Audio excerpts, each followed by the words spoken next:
প্রত্যেকটা দেশে কোঠা দেয় যে বাংলাদেশ থেকে এবারে এই কয়জন যাইতে পারবে, এরকম হিসাবে 30-35 লাখ হয় সর্বোচ্চ। আর খালেদা জিয়ার জনসভায় মিনিমাম কেউ কয় 1.5 কোটি, কেউ কয় 1 কোটি, বাদ দেন 1.5 কোটি, 1 কোটি যদি ধরেন, বিশ্বের ইতিহাসে এইরকম জানাজা হবে কিনা সন্দেহ। অর্থাৎ খালেদা জিয়া সেই কাজটা করছে, এটা গর্ব কিন্তু আমাদের, কারণ আমরা তার দলটা করি, একটা ভালো লোকের দল করি না।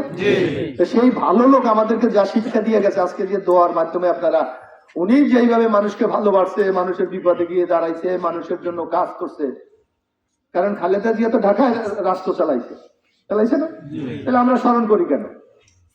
কারণ উনি যে কাজগুলি করছে এগুলি আমাদের সবাই আমরা উপকৃত হয়েছি। এই জানেন আপনাদের মেয়েরা স্কুলে যায় না, পয়সা দেন কেন? ফ্রি করে দিয়ে গেছে খালেদা জিয়া, উপবৃত্তি দেয়, টাকা দেয়, কে দিয়ে গেছে?